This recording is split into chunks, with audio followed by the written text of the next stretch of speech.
കോഴിക്കോട് കോഹിനൂർ ബസാറിന് പരിസരത്തെ ശൗചാലയം തുറന്നു നൽകാതെ പൊതുജനങ്ങളെ വെല്ലുവിളിച്ച കോർപ്പറേഷൻ കേന്ദ്ര സർക്കാരിന്റെ ഫണ്ട് ഉപയോഗിച്ച് നിർമ്മിച്ച ശൗചാലയമാണ് നിർമ്മാണം പൂർത്തിയായിട്ടും തുറന്നു കൊടുക്കാത്തത്.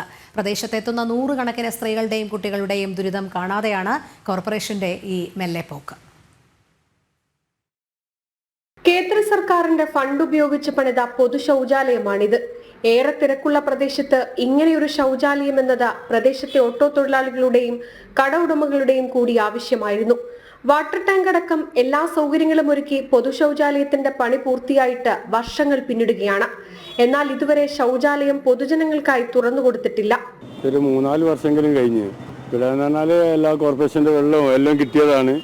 ഇവരോട് ചോദിച്ചപ്പോൾ എന്ന് പറഞ്ഞിട്ടുണ്ടെങ്കിൽ ഇതിൽ നിൽക്കാനുള്ള ആളെ കിട്ടിയില്ല എന്നുള്ള കംപ്ലൈന്റ് മാത്രമേ പറഞ്ഞത്. എല്ലാ പണിയും കഴിഞ്ഞതാണ്. പിന്നെ ഇവിടെ റെയിൽവേ സ്റ്റേഷനൊക്കെ ഇവിടെ അടുത്തുള്ളതല്ലേ, എല്ലാവരും വന്നു കാണി ഞങ്ങളോടാണ് ചോദിക്കുക എവിടെ ടോയ്ലറ്റ് ഇല്ല. കൂട്ടിയിട്ടിട്ടപ്പോൾ 3-4 വർഷമാവുകയും ചെയ്തു. കോർപ്പറേഷനിൽ പലവട്ടം പരാതി നൽകി, മറുപടി ലഭിച്ചില്ല. ഏറ്റവും ഒടുവിൽ ബന്ധപ്പെട്ട അധികൃതരിൽ നിന്ന് ലഭിച്ച മറുപടി ശൗചാലയത്തിന്റെ മേൽനോട്ടത്തിനായി ആളെ ലഭിച്ചിട്ടില്ലെന്നായിരുന്നു. അതിനായി നടപടി സ്വീകരിച്ചിരുന്നു എന്ന ചോദ്യത്തിന് ലഭിച്ച ഉത്തരം ഇല്ലെന്നായിരുന്നു. പിന്നെങ്ങനെ ശൗചാലയം തുറന്നു കൊടുക്കും? ലക്ഷങ്ങൾ മുടക്കി പണി കഴിപ്പിച്ച ശൗചാലയം പൊടിപിടിച്ചും ഇഴജന്തുക്കൾ താവളമാക്കിയും നശിച്ചുകൊണ്ടിരിക്കുകയാണ്. അതിനിയും തുറന്നു കൊടുത്തില്ലെങ്കിൽ ഈ ശൗചാലയത്തിന് എന്നേക്കുമായി പൂട്ടിടേണ്ടി വരും. ജനം, കോഴിക്കോട്.